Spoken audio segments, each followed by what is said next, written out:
देखो हम तुम लोगों को अभी कौन सा सम करने दिया था, सम नंबर 14। सम नंबर 14 में हम लोगों को क्या करना है, देखो सबसे पहला क्वेश्चन इज, ये लोग बोला है कि आप जॉब नंबर 440 50,000 में कोटेशन प्राइस रख के रखे थे in the year 2002।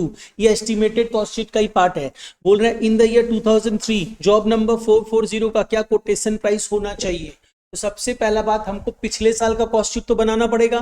Cost sheet बनाने के लिए ओवरहेड्स आपको डिवीजन करके नहीं दिया गया, प्रोडक्शन कितना है, ऑफिस एंड एडमिनिस्ट्रेटिव कितना है, ये डिटेल नहीं दिया हुआ है, दरकार भी नहीं है, काम भी नहीं है। तो हम लोग यहाँ पे क्या करेंगे, सबसे पहले देखो यहाँ पे पूरा 50,000 रुपया कोटेशन प्राइस मतलब सेलिंग प्राइस था, जिसमें 25% प्रॉफिट ऑन कॉस्ट था।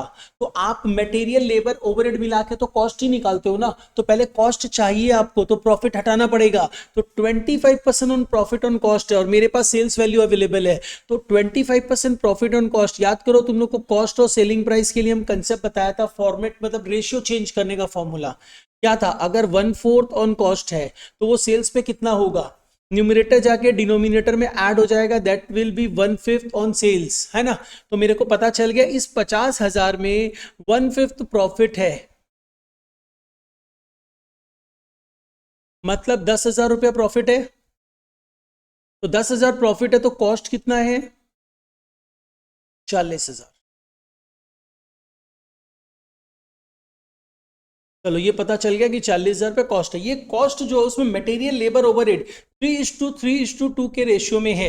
इसका मतलब हम बोल सकते हैं मटेरियल लेबर एंड ओवरहेड कितना कितना है, मटेरियल लेबर एंड ओवरहेड। तो 3:3:2 में डिवाइड करना तो सबको आता है ना। अगर डिवाइड करेंगे तो ये आ रहा है 15,000, ये आ रहा है 15,000 और ये कितना आ रहा है 10,000। ठीक है, यहां तक किसी को प्रॉब्लम नहीं है, वापस कर लिया ना। अब अपने आओ यहाँ पे, अब इसके बाद आ रहा है पॉइंट बी। पॉइंट बी बोल रहा है कि नेक्स्ट ईयर 2003 के लिए जो आप बात कर रहे हो, इन द ईयर 2003 हमारे कॉस्ट में इंक्रीमेंट हुआ है कुछ। तो ठीक है हम लोग ले लेते हैं, यहां तक कर लिया है सभी कोई।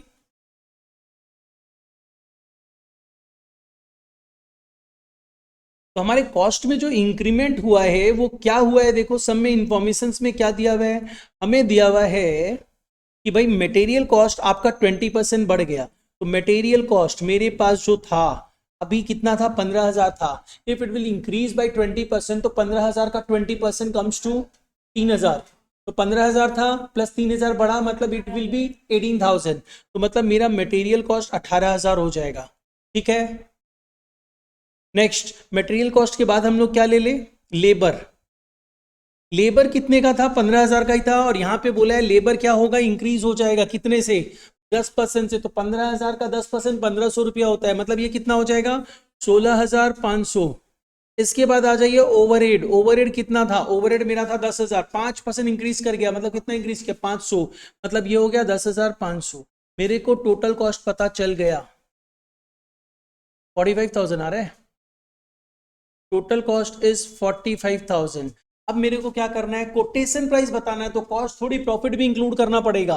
तो प्रॉफिट कितना इंक्लूड करेंगे, बोला सेम रेट ऑफ प्रॉफिट लेना, रेट बोला अमाउंट नहीं बोला है, सेम रेट ऑफ प्रॉफिट। और सेम रेट ऑफ प्रॉफिट की बात करें तो पहले क्या रेट था, 25% on cost and that means 20% on sales. मेरे को यहाँ पे कौन सा अप्लाई करना होगा, मेरे पास तो कॉस्ट अवेलेबल है ना, तो कॉस्ट वाला परसेंटेज अप्लाई करना होगा, दैट इज 25% ऑन कॉस्ट। तो यहाँ पे आप प्रॉफिट ऐड कर दोगे, प्रॉफिट 25% ऑफ 45,000 कितना होता है, 11,250 ना। तो दिस विल बी 56,250। तो this is your quotation price 56,250 for job number 440 for the year 2003।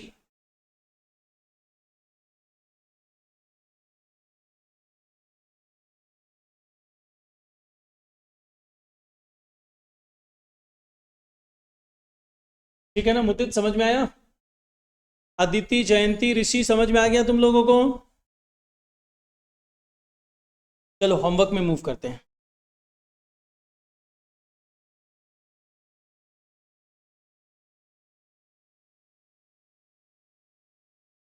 कौन कौन सा होमवर्क था तुम लोग का, मतलब पीछे से दिया था हम शायद 17 16। एक सेकेंड रुक, अच्छा, नाउ स्टार्ट ईयर 2017 का सम। अच्छा सम है ये।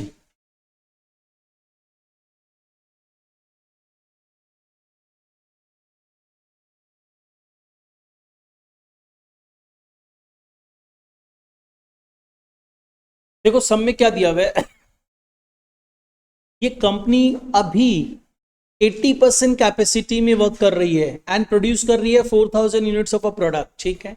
एंड इंफॉर्मेशन आपके पास अवेलेबल है। अवेलेबल है मतलब क्या हुआ, आपके पास direct material, direct wages, direct expenses दिया हुआ है। All are in which nature, all are variable in nature. याद है हम बोला था प्राइम कॉस्ट तक का part always variable in nature रहता है। इसके नीचे इंफॉर्मेशन में देखो क्या दिया हुआ है, प्रोडक्शन ओवरहेड तो ठीक है, डायरेक्टली रिकवर्ड होगा किसके बेसिस पे, लेबर कॉस्ट के बेसिस में। मतलब प्रोडक्शन ओवरहेड को कैलकुलेट करने के लिए they have given you absorption costing concept. Absorption costing ही तो ऐसा करता है, प्रोडक्शन ओवरहेड को डायरेक्ट वेजेस पे कंसीडर करता है। And for other overheads they have given the nature, ये फिक्स्ड है, ये वेरिएबल है। याद है हम बोला था अगर आपको नेचर पता हो तो if you know the nature तो इन सच अ सर्कमस्टांसेस आप वो nature of overhead he apply करोगे। याद आ रहा है ना ये सब, ठीक है। सबसे पहला काम यहाँ पे नॉर्मल इंफॉर्मेशन देने के बाद बोल रहा है ये लोग एक्सपेक्ट कर रहे हैं कि in the coming year that is 2017-18 में ऐसा ऐसा हो सकता है, हो सकता है। तो आपको बताना है क्या कैटलॉग प्राइस होगा 2017-18 के प्रोडक्ट के लिए। सबसे पहले जब भी आप एस्टिमेटेड कॉस्ट शीट बना देने जाओगे, ये एस्टिमेटेड करना है, इसके पहले नॉर्मल कॉस्ट शीट तो बनाना पड़ेगा ना। तो first of all your work is prepare normal cost sheet, ठीक है। सिंस वेरिएबल और फिक्स्ड का कंसेप्ट है, prepare per unit column also, ठीक है। स्टार्ट करो, हम भी स्टार्ट कर रहे हैं, लेकिन प्लीज तुम लोग अपने आप ट्राई करते रहो, क्योंकि जब तक तुम लोग अपने आप नहीं करोगे ना सीखोगे नहीं।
अभी हम नॉर्मल कॉस्ट शीट बना रहे हैं, कमिंग ईयर 17-18 है, तो अभी जो लास्ट ईयर था वो क्या होगा, 16-17 होगा।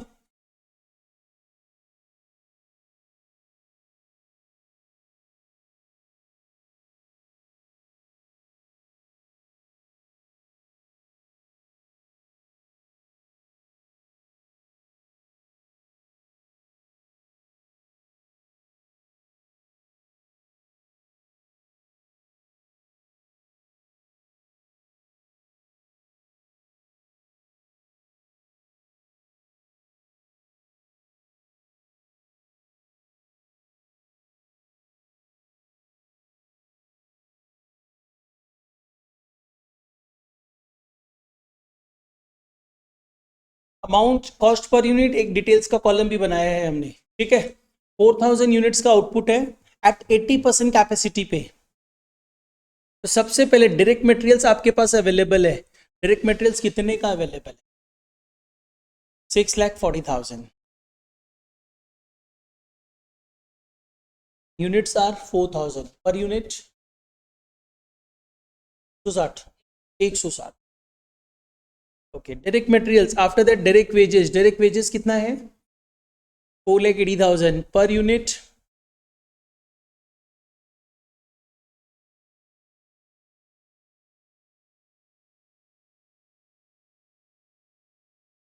Chargeable expenses that means direct expenses भी है मेरे पास, 80,000 पर यूनिट 20। इसको टोटल कर लीजिए, you will get prime cost.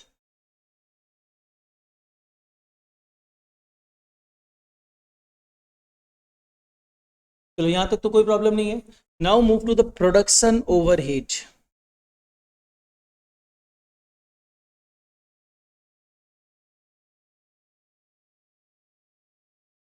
कितना है प्रोडक्शन? 2,40,000. ये तो फिक्स्ड ओवरहेड है कि क्या है, कुछ पता है क्या? वेजेस के ऊपर रिकवर्ड हो रहा है. तो ठीक है, ये कितना है? 240 ना.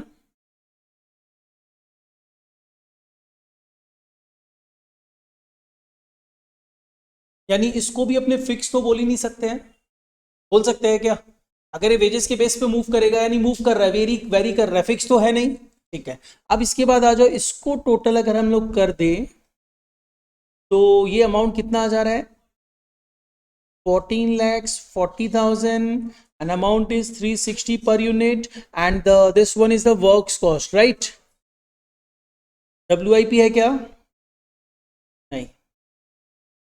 चलो ये तो हो गया. अब क्या करोगे आप? ऑफिस एंड एडमिनिस्ट्रेटिव ओवरहेड लोगे. ऑफिस एंड एडमिनिस्ट्रेटिव ओवरहेड ये फिक्स्ड दिया, पूरा फिक्स्ड है. It's fixed. 2 lakh per unit तो निकालना ही पड़ेगा आपको. कितना है? 50 रुपया.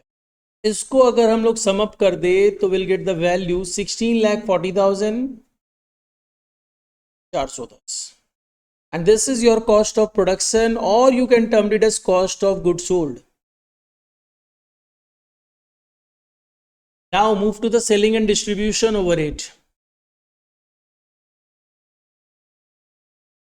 पूरा वेरिएबल है. Selling and distribution overhead full variable है. 1,60,000 पर यूनिट 40. देख लेना कैलकुलेशन मिस्टेक एक्सेट्रा नहीं हो पाए. 18 lakh and per unit is 450. This is our cost of sales, or you can term it as a total cost. अब इसमें हमें प्रॉफिट इंक्लूड करना है. तो एक ही चार्ज साथ लेते हैं यहाँ पे मेरे. लेकिन हेडिंग तो सेलिंग एंड डिस्ट्रीब्यूशन साथ में है ना. ठीक है, तो एक काम करो, यहाँ पे तो अपने डिवीजन कर लेते हैं. देखो सेलिंग एंड डिस्ट्रीब्यूशन ओवरहेड में कुछ डिवीजन है. अच्छा, सेलिंग ओवरहेड 100% वेरिएबल है एंड डिस्ट्रीब्यूशन ओवरहेड 1/3 फिक्स्ड है, यानी 2/3 वेरिएबल है. तो सेलिंग एंड ओवरहेड जो होता है ना, सेलिंग एंड डिस्ट्रीब्यूशन ओवरहेड होता है. तो यहीं पे आप लोग दिखाना सेलिंग ओवरहेड ये वेरिएबल है 100%. तो अमाउंट कितना था? 1,60,000. तो चलो इसमें तो कोई दिक्कत ही नहीं है. अब आते हैं अपने डिस्ट्रीब्यूशन ओवरहेड. डिस्ट्रीब्यूशन ओवरहेड में 2 डिवीजन करना पड़ेगा आपको. एक है फिक्स्ड, एक है वेरिएबल. तो फिक्स्ड और वेरिएबल में कितना कितना अमाउंट है? टोटल कितना था? टोटल 40,000 है. फिक्स्ड 40,000 है. ठीक है, पे समझ में आ रहा है ना फिक्स 40,000 कैसे है? बताओ कैसे है.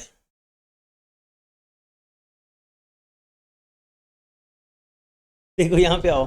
यहाँ पे अपने को दिया हुआ है 1,20,000 टोटल है, जिसमें 1/3 फिक्स्ड है. तो 1,20,000 का 1/3 कितना होगा? 40,000. तो 40,000 फिक्स्ड है. तो 40,000 अगर फिक्स्ड है तो वेरिएबल कितना है? 80,000. Balancing part. ठीक है ना. समझना, सिर्फ कॉपी मत करना. अगर तुम लोग सिर्फ कॉपी करेगा तो कोई मतलब नहीं है पढ़ने आने का. ठीक है, तो यहाँ पे बेसिकली अपने क्या करेंगे, इसको अब टोटल में ले लेते हैं. बस अब तो कंप्लीट हो चुका सारा.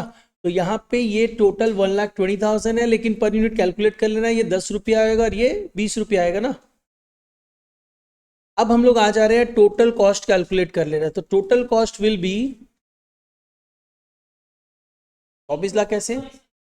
19,20,000.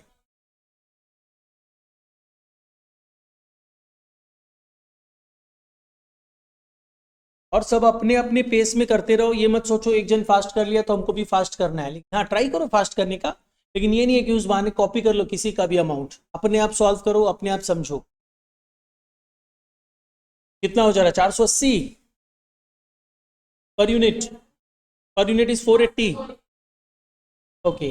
एंड नाउ क्या मेरे को सेलिंग प्राइस दिया हुआ है 600 पर यूनिट है, तो अगर 600 पर यूनिट है मेरे को पता ही है 600 पर यूनिट है, ऐसी 4000 यूनिट्स है, मतलब क्या हुआ 600 इंटू 4000 2 लाख 24 लाख, 24 लाख अपना सेल्स वैल्यू आएगा, quotation price was 24 lakh and profit will be the balancing figure.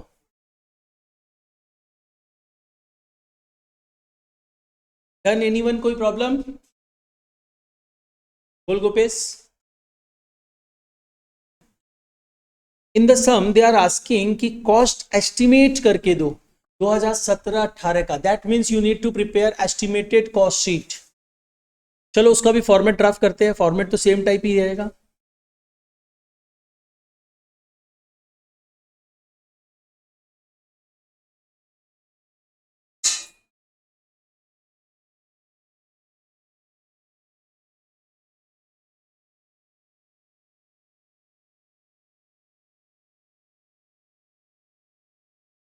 देखो ऑनलाइन एग्जाम इस सब के चक्कर में तुम लोग जो बच्चा लोग पढ़ता नहीं ना, उसके चलते कितना प्रॉब्लम होता है। तुम लोग को प्रॉब्लम नहीं फेस करना पड़ रहा है क्योंकि तुम लोग बेसिकली फर्स्ट सेमेस्टर से सेकंड सेमेस्टर में आया है, और फर्स्ट सेमेस्टर वाला पार्ट तुम लोग का सारा 11-12 में किया हुआ था। ठीक है, अभी जो बच्चा लोग डायरेक्टली अभी फोर्थ सेमेस्टर पढ़ रहा है या सिक्स सेमेस्टर पढ़ रहा है, खासकर सिक्स सेमेस्टर वाले बच्चा लोग को तो बहुत प्रॉब्लम हो रहा है, क्योंकि वो लोग को अकाउंटिंग जो कराते हैं ना, तो उसमें बहुत सारा चीज सिक्स सेमेस्टर से, मतलब फोर्थ सेमेस्टर फिफ्थ सेमेस्टर से रिलेट करता है, तो वो लोग वहाँ रिलेट ही नहीं कर पाते। किसी को कुछ नहीं पता है क्या होता है, तो क्या करे, उस समय बोलना पड़ता है लर्न इट, क्योंकि बैक जाके उतना बड़ा कंसेप्ट समझाया नहीं जा सकता है। लर्न इट, तो ध्यान रखना, अगर अगर वैसे होगा नहीं, अगर ऑनलाइन होता भी है ना तो पढ़ाई मत छोड़ना।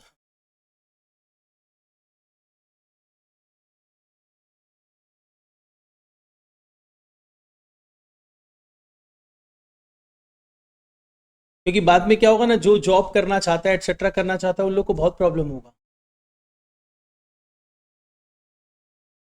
और तुम लोग को ये पता होना चाहिए, बीकॉम बेसिस पे भी ना हर कॉलेजेस में कैंपस प्लेसमेंट होता है, और बीकॉम बेसिस पे भी बच्चों को एब्जॉर्व किया जाता है और अच्छा प्रोफाइल दिया जाता है, अच्छा पे दिया जाता है।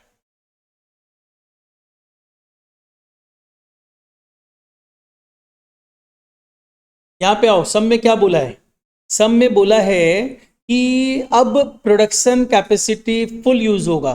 तो फुल यूज होगा मतलब अभी तक तो हम 80% कैपेसिटी यूज कर रहे थे, अब हम 100% कैपेसिटी यूज करेंगे। तो सबसे पहला क्वेश्चन यहाँ पे आता है, 100% कैपेसिटी पे कितना यूनिट प्रोड्यूस करेंगे? अच्छा, एक बच्चा बोल रहा है 5000। देखो 4000 जो यूज कर रहे हो 80% कैपेसिटी पे यूज कर रहे हो, डिवाइडेड बाई 80% कर दो, you will get what 5000 units. मतलब अगर 100% कैपेसिटी यूटिलाइज करेंगे तो विल गेट 5000 यूनिट्स। तो हमको पता चल गया आउटपुट तो 5000 यूनिट्स का है, तो एस्टिमेटेड आउटपुट में जाके हमने लिख दिया 5000 यूनिट्स।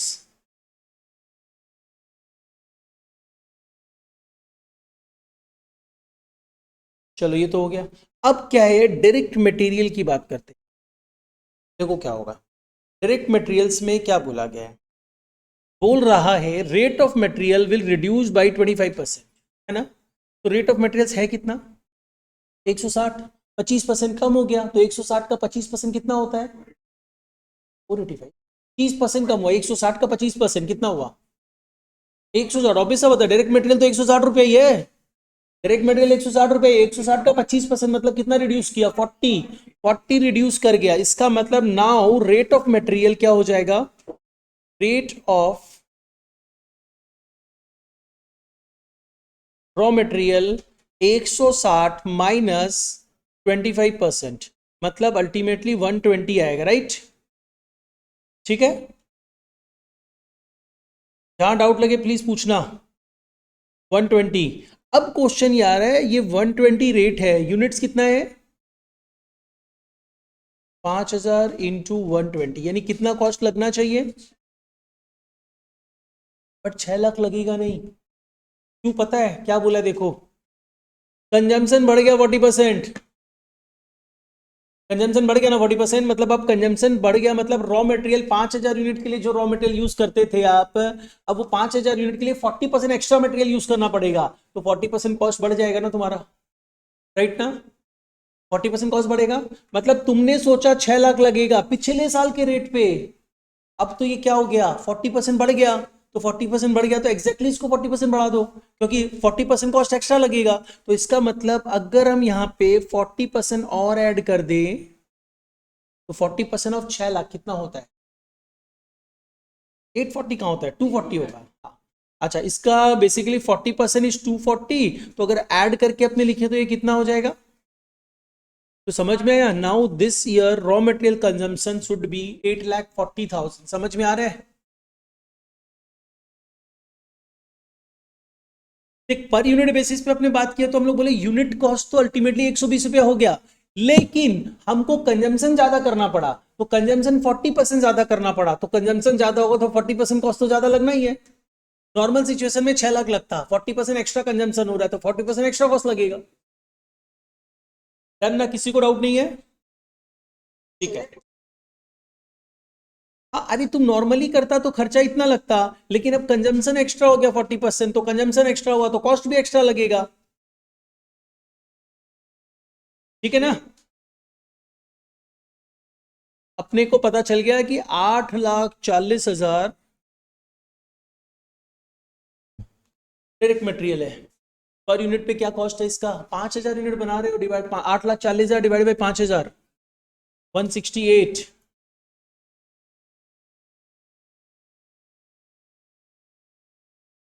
समझ के करना ये अच्छा समय। Direct wages, who is going to answer कि इतना अमाउंट होगा डायरेक्ट वेजेस का? देखो ट्राई करो।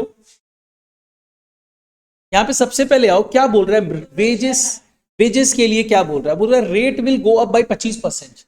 रेट तो बढ़ गया, तो वेजेस अपने कैलकुलेट कर रहे हैं डायरेक्ट वेजेस। तो डायरेक्ट वेजेस जब आप कैलकुलेट करोगे तो आप सबसे पहले आओ, पहले वेज रेट क्या था? 120 रुपया। Now it is increased by 25%। तो पहले वेजेस जो था, वेज रेट 120 था, अब वो ऐड कर 25% इंक्रीज कर गया, मतलब इसका 25% कितना होगा? 30 रुपए इंक्रीज किया ना, 150 रुपया हो गया। पर यूनिट पे 150 रुपया लग रहा है वेजेस। ठीक है, तो टोटल वेजेस होना कितना चाहिए? नॉर्मली कैलकुलेट करो टोटल वेजेस कितना होना चाहिए। टोटल वेजेस तो 5,000 इंटू 150 है ना, ये कितना आया? 7,50,000। तुम लोग अमाउंट बोला है 8 लाख या 9 लाख, तुम लोग तो बढ़ा दिया ना। अरे वर्कर का कैपेसिटी, काम करने का कैपेसिटी बढ़ गया, इसका मतलब क्या हुआ? इसका मतलब हुआ कि वो जल्दी काम कर दे रहा है, और जल्दी काम कर रहा है, मेरे को तो कम पेमेंट करना पड़ रहा है ना? तो यहां पे बेसिकली क्या हुआ कि 7.5 लाख नॉर्मली पे करते, अगर वो नॉर्मल एफिशिएंसी में काम करता तो भाई वो तो 80% एफिशिएंसी में काम किया, नहीं 80% नहीं, 20% एफिशिएंसी इंक्रीज कर गया, मतलब वो 80% में 100% का काम किया है। राइट ना? मतलब हम जो 10 दिन में काम करता वो काम हम 8 दिन में कर दिए।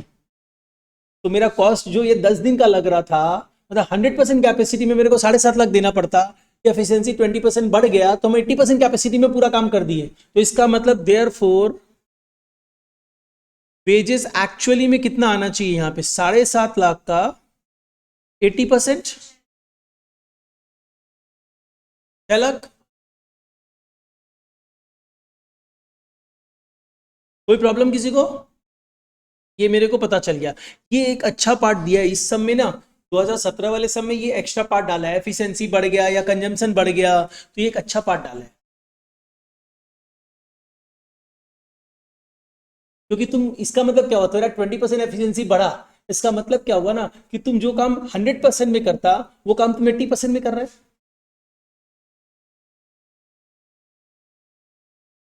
अच्छा, अब आ जाइए इधर, वेजेस को ले लीजिए। वेजेस कितना लेंगे आप? 6 लाख। पर यूनिट कितना होगा?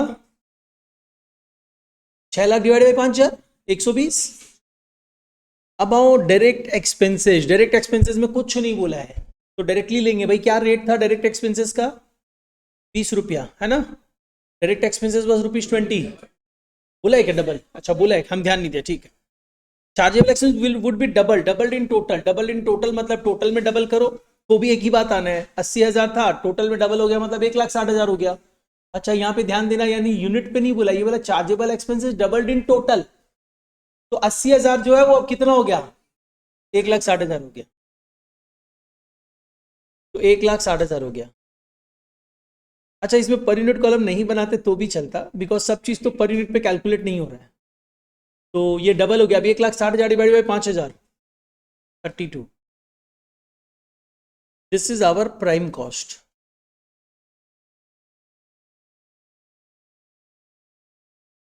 16 lakh.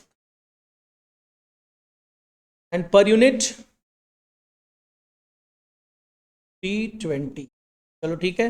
Now move to the production overhead.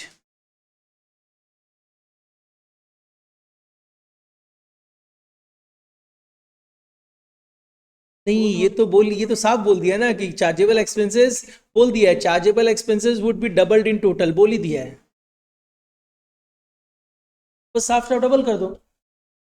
अब इसके बाद नेक्स्ट आएंगे। नेक्स्ट पार्ट क्या है? Next part is the production overhead. Production overhead के लिए क्या बोला है?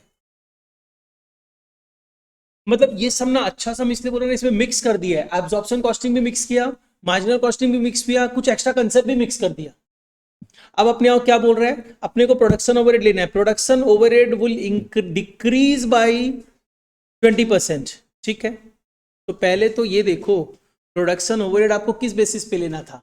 डायरेक्ट वेजेस के परसेंटेज पे। तो ये तो गोपेश ही बताएगा कि डायरेक्ट वेजेस का कितना परसेंटेज है प्रोडक्शन ओवरहेड।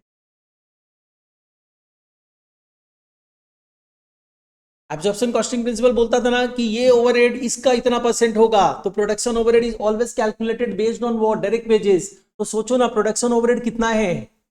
2,40,000। डायरेक्ट वेजेस का कितना परसेंट है? डायरेक्ट वेजेस 4,80,000 है, और ये 2,40,000 है। इसका मतलब production overhead is 50% of the direct wages. याद करो ना, एब्जॉर्प्शन कॉस्टिंग प्रिंसिपल में तुम लोग को हम क्या बताया था? कैलकुलेट करो इसको किसके बेस पे? डायरेक्ट वेजेस के बेस पे। और कैलकुलेट करने के लिए हम फॉर्मूला क्या बताया था? हम बोला था अप्लाई कर देना production overhead divided by direct wages into 100। तो ये अप्लाई अगर आप करोगे तो ये कितना आ रहा है? 2,40,000 divided by 4,80,000 into 100। This is what? 50%। मतलब मेरे को समझ में आया, मेरा प्रोडक्शन ओवरहेड डायरेक्ट वेजेस का 50% होता है। ठीक है, देखो यहाँ पे प्रोडक्शन ओवरहेड के लिए अब्जॉर्प्शन कॉस्टिंग अप्लाई हुआ है, और selling and distribution overhead and office and administrative overhead के लिए मार्जिनल कॉस्टिंग अप्लाई होगा। अब अपने आओ, यहाँ पे हम लोग करेंगे भाई प्रोडक्शन ओवरहेड होना कितना चाहिए, लेकिन उसमें फिर से कुछ कंसेप्ट डाला है। देखो बोल रहा है production overhead will decrease by 20%। मतलब क्या होगा पता है? तुम पहले प्रोडक्शन ओवरहेड कैलकुलेट तो करो। अभी यहाँ पे आपने डायरेक्ट वेजेस कितना कैलकुलेट किया? 6 लाख। यानी प्रोडक्शन ओवरहेड जो होना चाहिए वो डायरेक्ट वेजेस का 50% होना चाहिए। मतलब 6 लाख का 50%, मतलब 3 लाख होना चाहिए। In normal scenario it should be 3 lakhs. But यहाँ पे क्या बोला? यहाँ पे क्या बोला? 20% डिक्रीज कर गया, मतलब 80% ले लो ना। नाउ हाँ, तुम 20% माइनस कर दो, हम डायरेक्टली 80% ले लिया, एक ही बात है। ठीक है, समझ में आया?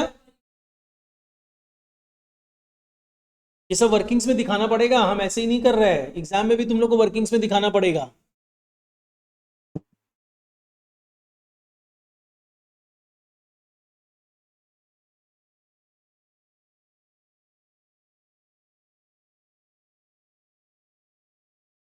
प्रोडक्शन ओवरहेड ऑलरेडी हम लोग कैलकुलेट कर लिए है। This is 2,40,000 per unit 48। अगर इसको हम लोग ऐड करें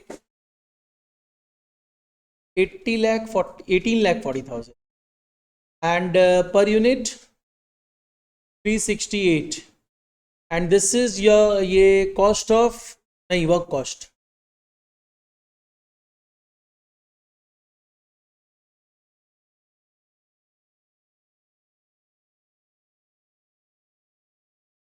नेक्स्ट, इसके बाद क्या चाहिए? इसके बाद चाहिए office and administrative overhead. And office and administrative overhead जो गिवन है वो हमारा फिक्स्ड है, राइट? कितना फिक्स्ड है? कोई चेंज कुछ सम में कुछ बोला है? नहीं बोला। तो ठीक है, पूरा 2 लाख कॉपी कर देते हैं। हाँ बोल। 2 lakh divided by 5,000 per unit लो, उसके बाद एक बार मूव करो, हम आ रहा है। अच्छा देखो 2 लाख डिवाइडेड बाई 5,000 किया तो कितना आया? 40।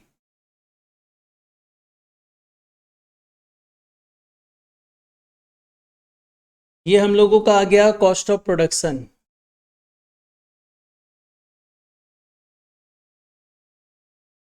अच्छा तो ये कितना अमाउंट आया मेरा? 20,40,000,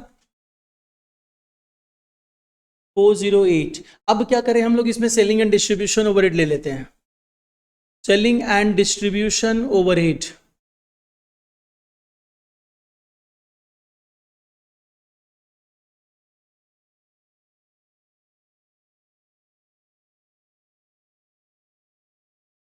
सेलिंग एंड डिस्ट्रीब्यूशन ओवरहेड अगर हम लोग लेते हैं तो इन सच अ सर्कमस्टांसेस इसमें दो ओवरहेड है, एक फिक्स्ड है एक वेरिएबल है। सेलिंग ओवरहेड फिक्स्ड है, कोई एडजस्टमेंट बोला है क्या? कुछ नहीं बोला, तो फिक्स्ड को तो एज इट इज कॉपी करो। कितना है फिक्स्ड? हाँ नहीं, सेलिंग ओवरहेड तो फिक्स्ड है ना, ये वेरिएबल है। वो 100% वेरिएबल है। ठीक है, कितना था पर यूनिट? वेरिएबल को पर यूनिट पे लिया जाता है, याद है ना? तो वेरिएबल पर यूनिट पे लिया जाता, तो पर यूनिट मेरा था कितना? ये 40 रुपया। तो 40 रुपया ही लगेगा, लेकिन एक यूनिट पे 40 रुपया लग रहा है, तो मेरे पास यूनिट्स कितनी है? 5,000। 5,000 इंटू 40 कितना होगा? 2 लाख। अच्छा अब क्या लोगे आप? Distribution overhead. डिस्ट्रीब्यूशन ओवरहेड में डिवीजन है। डिवीजन क्या क्या है? कुछ मेरा फिक्स्ड है और कुछ मेरा वेरिएबल है। फिक्स्ड कितना है? 40,000। वेरिएबल पर यूनिट में कितना है? 20। तो मेरे को फिक्स्ड तो पता चल गया 40 है, और वेरिएबल पता चल गया 20 रुपया पर यूनिट है। 20 रुपया इंटू 5,000 कितना आएगा? 1 लाख। यानी मेरे को पता चला टोटल ओवरहेड मेरा, एक डिस्ट्रीब्यूशन ओवरहेड 1,40,000 है। सिंस आपने पर यूनिट कॉलम बनाया है, तो एक बार 40,000 को भी डिवाइडेड बाई 5,000 करके पर यूनिट निकाल लो। 8.8 कैसे आए? 40,000 डिवाइड बाई 5,000। क्या? ठीक है, ये हो गया। अब टोटल कितना वैल्यू आ रहा है? 23,80,000।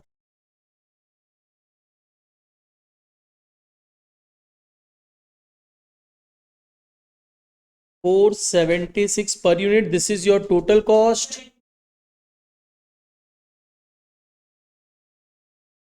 अब इसमें क्या चाहिए? प्रॉफिट लेना है। प्रॉफिट लेने के बाद यू विल गेट सेल्स।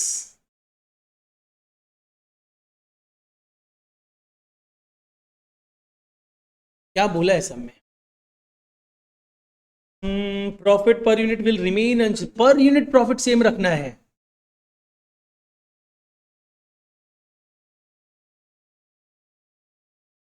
तो सेलिंग प्राइस पर यूनिट 600 रुपया बोल दिया है। अच्छा ये तो पिछले का था, अभी प्रॉफिट पर यूनिट कितना था? 120। तो हम 120 रुपया प्रॉफिट मेंटेन करेंगे। 6 लाख। 29,80,000 per unit. 596।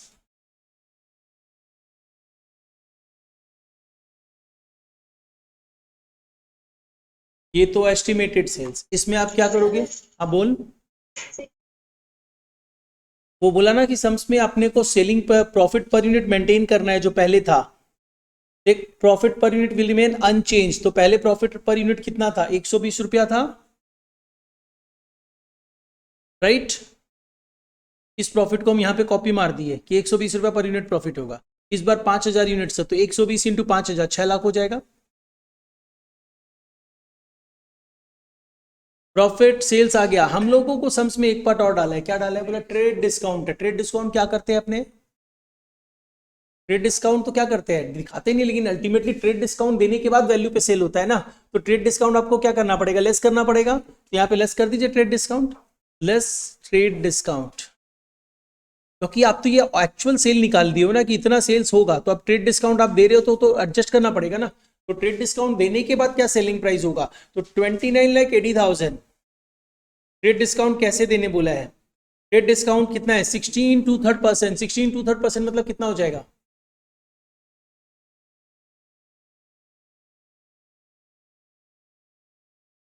इसको कैसे लिखा जाता है परसेंटेज फॉर्म में अगर अपने लिखे तो तुम लोग का बेसिक मैथ्स का थोड़ा सा टेस्टिंग किया जाए।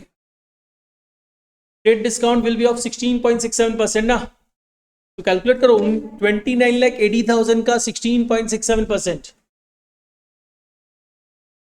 4,96,769 तो आएगा ही नहीं, 29 लाख का 49 कैसे होगा, 4 लाख समथिंग ही होगा,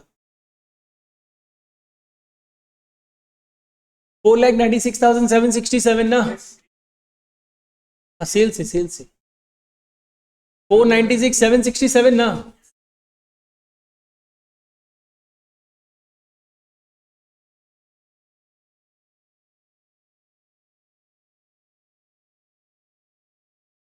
एंड यहां पे भी माइनस कर दो, पर यूनिट निकाल लो चाहे तो 4,96,767 divided by 5,000, 99.35,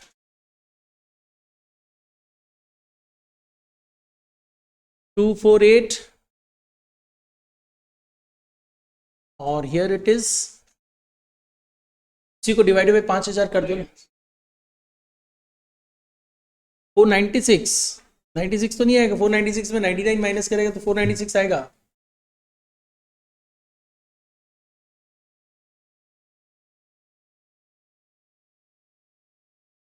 $496.65, this is your net sales, मतलब कैटलॉग प्राइस, हम इस प्राइस में बेचेंगे।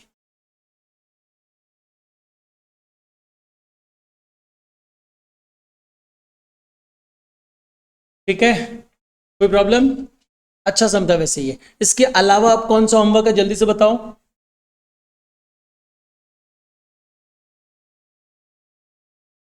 16 तो बहुत इजी सम है, हम लोग को बोल रहे हैं सेल्स हमारा कितना है, सेल्स हमारा 10,000 है, और जो material labour and overhead cost है वो 60%, 20% and 20% of the cost of sales है। फंस गए हम लोग। तो यहाँ पे तुम लोग अप्लाई कर सकता है, वो 60% ऑफ कॉस्ट ऑफ सेल्स है तो क्या होगा उस पे 60/160 होगा, समथिंग कर सकता है, लेकिन दरकार नहीं है, हर चीज को बार बार लेने से नहीं होगा। इससे बेटर यहाँ पे क्या करना, एल्जेब्रिक टेक्निक फॉलो कर देना।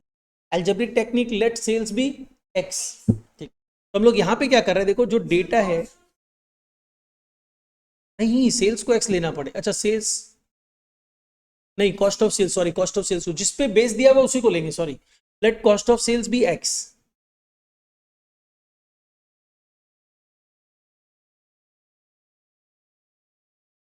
से होगा क्या, नहीं नहीं हो जाएगा, हो जाएगा, ठीक है। Let cost of sales be x. अगर कॉस्ट ऑफ सेल्स को एक्स मान लिए तो मेरा डायरेक्ट मटेरियल कितना हो गया,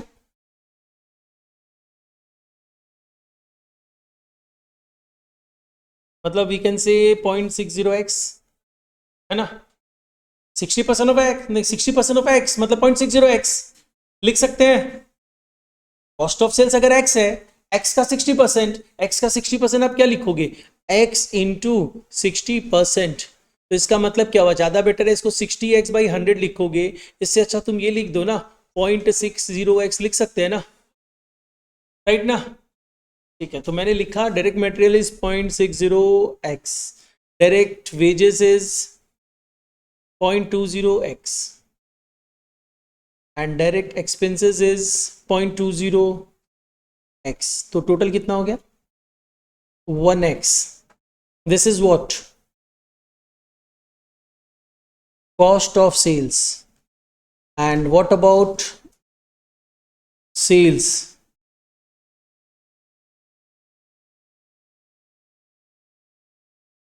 सेल्स तो 10,000 दिया हुआ ही है, तो क्या प्रॉफिट नहीं मिला तुमको, प्रॉफिट क्या होगा 10,000 माइनस एक्स, वो 1x लिखने का लॉजिक नहीं है, 1x हम लिख दिया, x ही तो हुआ ना, हाँ प्रॉफिट 10,000 माइनस एक्स, ठीक है। तो मेरे को क्या बोला, देखो इक्वेशनली रिलेट करना है, ये एक तो मिल गया ना तुमको इन्फॉर्मेशन। अब क्या बोला है, अब बोल रहे हैं इन द ईयर 2003 क्या हुआ, direct material cost increased by 15% and direct labour cost 17.5%, और इसके चलते due to increase in the cost there would be a 50% decrease in the amount of profit if the same selling price is maintained.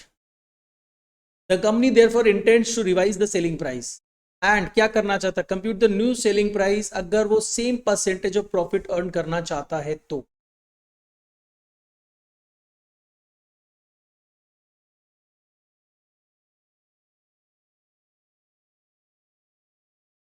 देखो हम लोग इसको 100x assume किए हैं, let's cost of sales भी 100x, तो उसके अकॉर्डिंगली 60x 20x 20x आया, cost of sales is 100x and profit is 10,000 minus 100x and accordingly जो चेंज हो रहा है, चेंज क्या हो रहा है, बोल रहा है कि मेरा डायरेक्ट मटेरियल 15% राइज कर जा रहा है, तो 15% में 60x का 15% 9x राइज किए तो 69x आ गया, अकॉर्डिंगली डायरेक्ट मटेरियल ले लिए 17.5% राइज करके, और डायरेक्ट एक्सपेंसेस के बारे में कुछ बोला नहीं था तो एज इट इज कॉपी कर दिया। हम लोगों को पता चला now total cost would be 112.5x। अब क्या बोल रहा है उससे रिलेट करना है, अगर अगर अगर अगर क्या बोल रहा है, due to increase in the cost there would be 50% decrease in the amount of profit if the same selling price is maintained. अच्छा देखो हो गया, क्या बोला है, अब अगर हम लोग सेम सेलिंग प्राइस मेंटेन करें, मतलब हम अगर यहां पे 10,000 का ही सेलिंग प्राइस रखे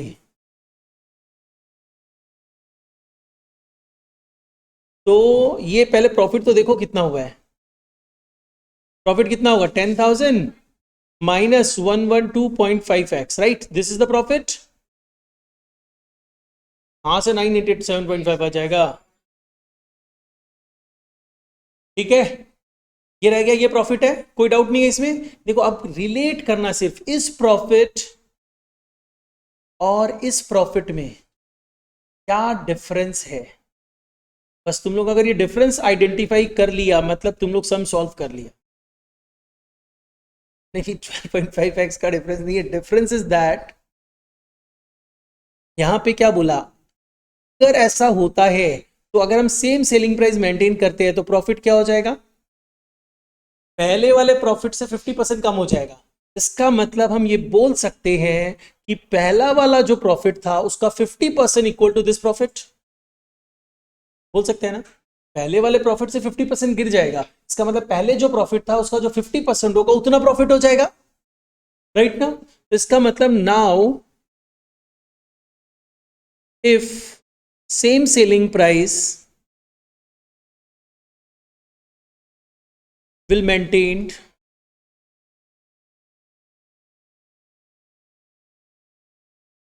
हम लोग बोल सकते हैं पहला प्रॉफिट था 50%, पहला प्रॉफिट जो था 10,000 माइनस 100x था, उसका 50% इक्वल टू ये प्रॉफिट हो जाएगा, ऐसा ही बोला है ना कुछ,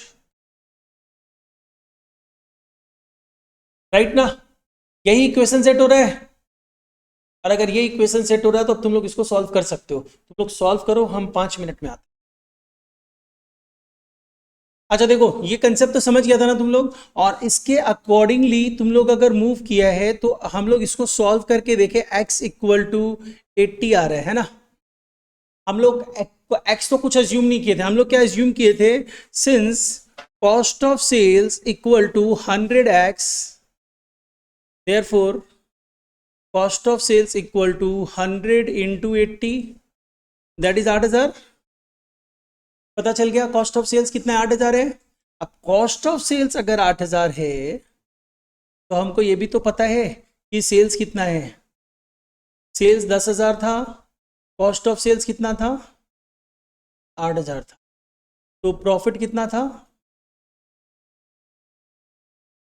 ठीक है, ये हम लोग प्रीवियस डेटा पे कैलकुलेट किए हैं, था ऐसा, अब था ऐसा तो मेरे को यहां पे क्या बोला है ये तो कैलकुलेट कर लिया ना सभी को ही,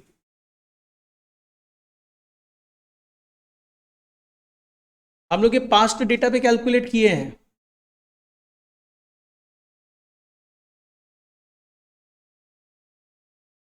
अब देखो क्या करना है, सम में आओ वापस से, सोचो तुम लोग को लग रहा था छोटा सम है, अब यहाँ पे आओ, क्या दिया हुआ है, यहाँ पे बोल रहा है कि कंपनी अपना सेलिंग प्राइस रिवाइज करना चाहता है, तो बताओ सेम प्रॉफिट परसेंटेज मेंटेन करने के लिए क्या सेलिंग प्राइस करना चाहिए। तो अब हम लोग को क्या पता चला, सिंस प्रॉफिट पता चल गया ना, हम प्रॉफिट परसेंटेज निकाल सकते हैं, हमारा क्या प्रॉफिट परसेंटेज था। हाँ मतलब यहां से निकलेगा, हमारा सेल्स 10,000 रुपया था, कॉस्ट 8,000 रुपया था, तो प्रॉफिट 2,000 रुपया था। दैट मीन्स प्रॉफिट परसेंटेज क्या था, देयरफॉर प्रॉफिट परसेंटेज आपको किस में निकालना बेटर रहेगा, 20% नहीं, हम बोल रहे कॉस्ट पे निकालना तुम्हारे लिए कन्वीनियंट रहेगा कि सेल्स पे। तुम कैलकुलेट करके तो कॉस्ट निकालोगे, कॉस्ट पे ऐड करोगे प्रॉफिट, तो बेटर है तुम्हारे लिए प्रॉफिट परसेंटेज अगर कॉस्ट पे रहे तो अच्छा है, नहीं भी रहे तो तुम तो कन्वर्ट कर सकते हो तुरंत। तो यहाँ पे अपने कॉस्ट पे ही निकाल रहे हैं, तो क्या हो रहा है, profit divided by cost of sales into 100। तो this is 2,000 divided by 8,000 into 100, 25% on cost. तो अब जो अपने सम्स कर रहे हैं ना, ये सब सम्स अगर तुम लोग ढंग से प्रॉपरली करते हो ना, तुम लोगों का बेस बहुत चीजों में अच्छा हो जाएगा। लेकिन ये सब तुम लोगों को करना पड़ेगा, खुद को मेहनत करना पड़ेगा। 25% ऑन कॉस्ट। अब अपने बात करो जो नया सेलिंग प्राइस क्या होना चाहिए, तो हम लोग यहाँ बात करेंगे कि हमारा कॉस्ट में क्या चेंज हुआ था। न्यू सेलिंग प्राइस,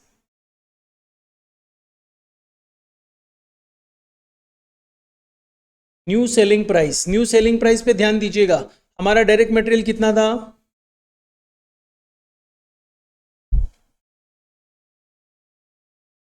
हमारा डायरेक्ट मटेरियल कितना था, 69x। चेंज हुआ तभी तो बात कर रहे हैं, उसमें सेम सेलिंग प्राइस मेंटेन करना है। तो 69x मतलब 69 इंटू 80 कितना हो जा रहा है, 5520।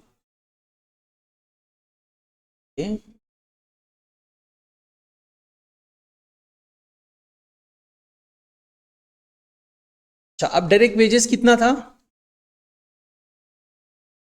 23.5 इंटू 80, 1880। ओके, डायरेक्ट एक्सपेंसेस कितना था, 20 इंटू 80, 1600। आपको टोटल कॉस्ट मिल गया 9,000 आया क्या, टोटल कॉस्ट। अब टोटल कॉस्ट में आप क्या करोगे, प्रॉफिट परसेंटेज तो आपको पता ही है, कितना प्रॉफिट होना चाहिए, 25% ऑन कॉस्ट, 9,000 का 25%,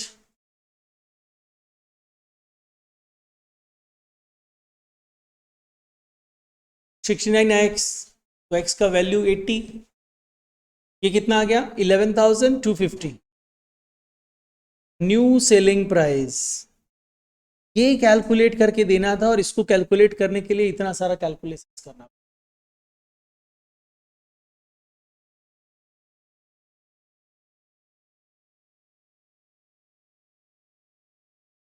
बोल,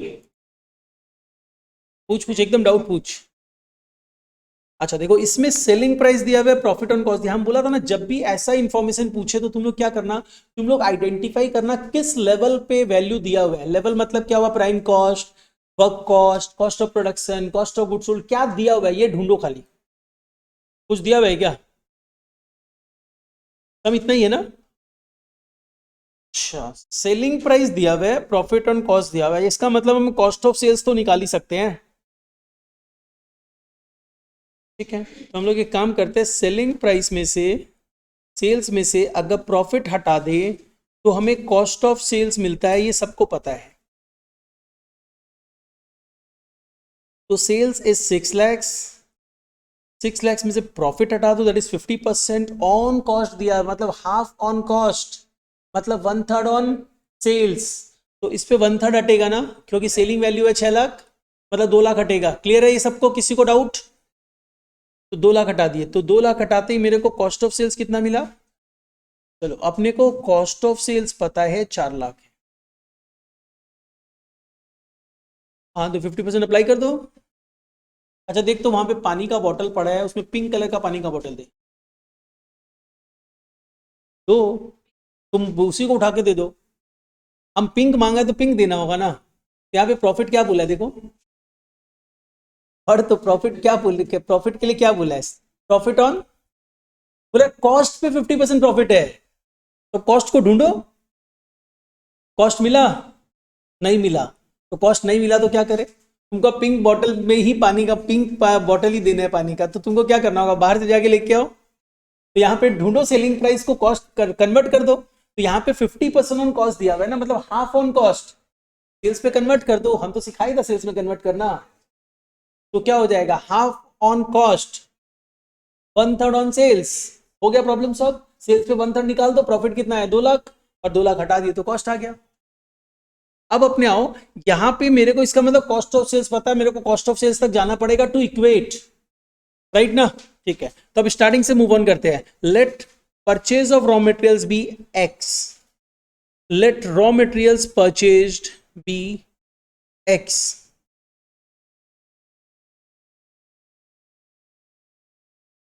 हाँ परचेज एज्यूम किया ना आपने, अभी परचेज एज्यूम किया जस्ट, परचेज भी एक्स मान लिया, रॉ मटेरियल परचेज भी एक्स, कंजम्पशन नहीं माना, परचेज को एक्स माना, क्योंकि परचेज कैलकुलेट करना है। तो हम लोग अब क्या करेंगे, यहाँ पे हम लोग बोलेंगे मेरे पास ओपनिंग रॉ मटेरियल कंज्यूम लेना रहता है ना अपने को, तो अगर हम रॉ मटेरियल कंज्यूम लेने की बात करें तो रॉ मटेरियल कंज्यूम्ड आप कैसे कैलकुलेट करते हो, रॉ मटेरियल कंज्यूम कैलकुलेट करने के लिए आप ले लोगे opening stock of raw materials that was 30,000 plus purchases of raw materials that is x, तो ये आ गया 30,000 x plus 30,000 plus closing stock of raw materials कितना है 40,000। तो मेरे को रॉ मटेरियल कंज्यूम्स मिल गया x माइनस 10,000। अब क्या करें, रॉ मटेरियल कंज्यूम के बाद क्या ले ले, डायरेक्ट वेजेस जो दिया हुआ है शायद 50,000, डायरेक्ट एक्सपेंसेस नहीं दिया हुआ है 20,000 दिया हुआ है, डायरेक्ट एक्सपेंसेस 20,000। तो इसको ऐड कर लेते हैं, ये अपना आ जाएगा x माइनस नहीं x plus 60,000, this is prime cost.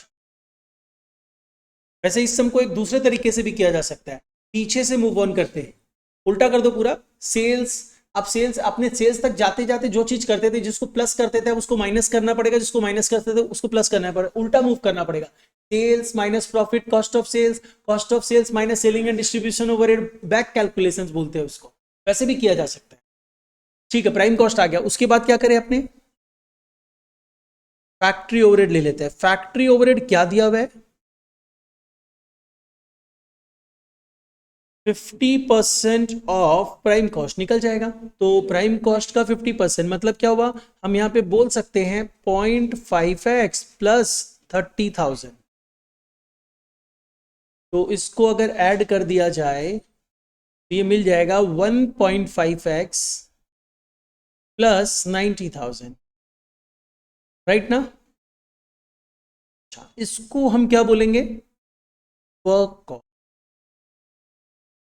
अब क्या चाहिए मेरे को, ऑफिस एंड एडमिनिस्ट्रेटिव ओवरहेड,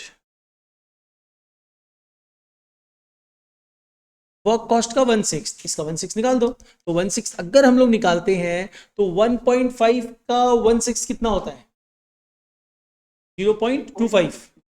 तो अपने यहां पे क्या करेंगे, यहां पे 0.25x प्लस 90,000 का 1/6 16,000, इसको टोटल अगर अपने कर देंगे तो हम लोगों को क्या मिलेगा 1.75x प्लस 106,000। 15 बोला क्या, कोई 16 बोला था,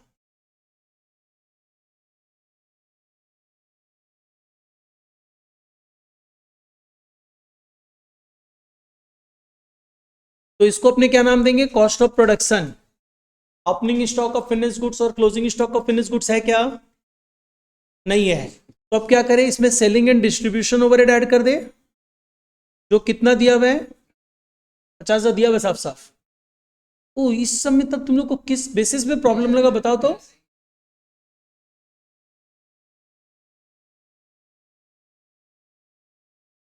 ना इजी सा सम, 1.75x plus 1,55,000, this is equal to cost of sales, and given cost of sales कितना है 4 लाख, बस इक्वेट कर दो, problem solve. Therefore 1.75x plus 1,55,000 is equal to 4 lakhs। अगर इसको अपने सॉल्व करते हैं तो ये क्या आ जाएगा 1.75x equal to 4 lakhs minus 1,55,000। Therefore x equal to 4 lakh minus 1,55,000 कितना आया 2,45,000 डिवाइडेड बाई 1.75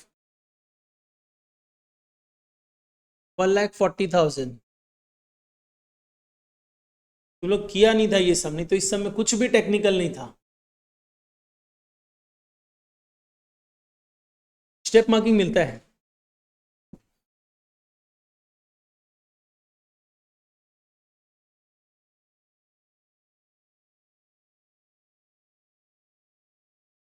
हो गया ना सबका? चलो नेक्स्ट, और कौन सा होमवर्क था? अगर बड़ा होगा तो अभी छोड़ देंगे, नहीं करेंगे, और अदरवाइज कर लेते हैं।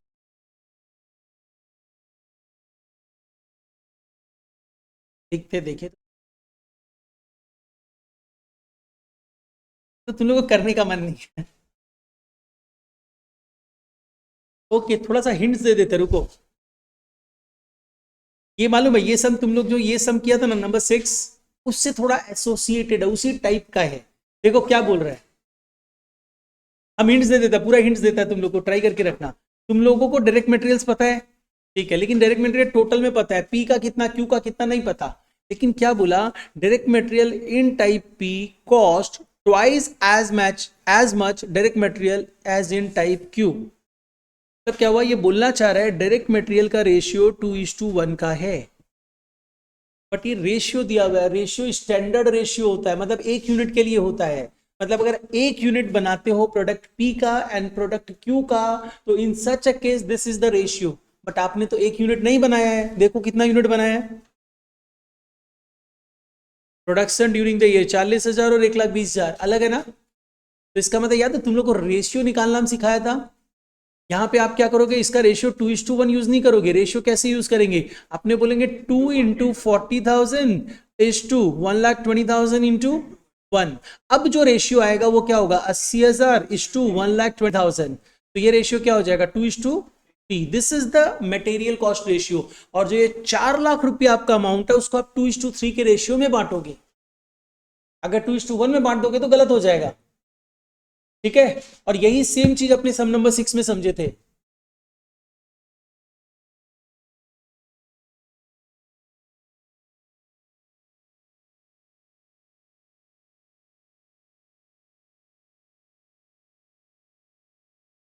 मेन तो यही कंसेप्ट समझाना था। अब तुम लोग चलो वेजेस का भी एक बार समझा देता है। वेजेस में क्या दिया हुआ है, बोल रहा है wages for type Q way 60% of those for type P. मतलब टाइप पी का अगर 1 रुपया था, टाइप पी का अगर कॉस्ट 1 रुपया होता है, तो टाइप क्यू का, प्रोडक्ट क्यू का कितना होता था, 60 पैसा होता था। अगर हम इसको अप्लाई करें तो हम क्या करेंगे, 1 into 40,000 is to 0.60 into 1,20,000। Now जो रेशियो आएगा वो आपको यूज करना होगा। देखो क्या आ जा रहा है, रेशियो कैलकुलेट ही कर लो, ये डायरेक्ट वेजेस का रेशियो हो जाएगा। ये जैसे कि 2:1 वाला, 2:1 कैसे किए समझ गया। तो फिर इतना देर से तुम कर क्या रहा था, 2:1 हम कंप्लीट करके वहां पहुंच गए, तो पूछना होगा ना बीच में।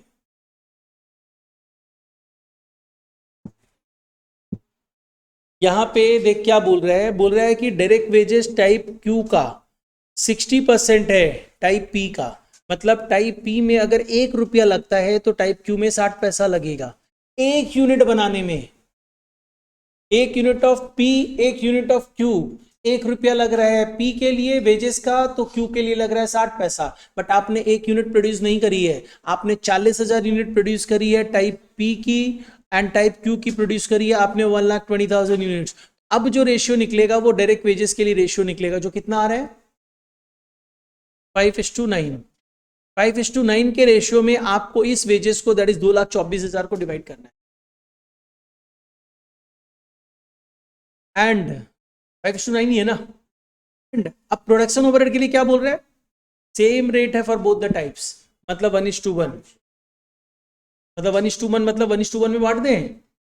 एक यूनिट होने से 1:1 है, तो एक यूनिट थोड़ी है, सिमिलर यूनिट थोड़ी है। अगर सेम यूनिट होता है, पी का भी 40,000 यूनिट्स होता, क्यू का भी 40,000 यूनिट्स होता, तो तुम 1:1 ले लेते। लेकिन यहाँ ऐसा नहीं है, डिसिमिलर यूनिट्स है, तो आपको रेशियो निकालना पड़ेगा। मतलब 1:40,000, 1:1,20,000। अब जो रेशियो निकलेगा वो लेना होगा, मतलब 4:12 का रेशियो, मतलब 1:3। ठीक है, तो ये सब चीजों को समझना जरूरी है। लोग सोचेगा एकदम सिंपल सा सॉल्व करके आ जाएगा और बोलेगा मेरा तो सही है, और पता चला मार्क्स कुछ भी नहीं मिला। तो ये सब कंसेप्ट को समझना जरूरी है। तो अब एक काम करना, इसको रीडू करना, और एक्स्ट्रा होमवर्क हम नहीं दे रहे हैं, रीडू। और एक काम करना इसके अलावा, इसको तो रीडू कर ही लेना, उसके अलावा जितने भी ईयर प्रॉब्लम्स बचे हुए हैं, बचा हुआ है क्या year problems? Remaining year problems will be your homework. ज्यादा नहीं बचा होगा मेरे ख्याल से, एक ही बचा है, कोई एक भी नहीं बचा।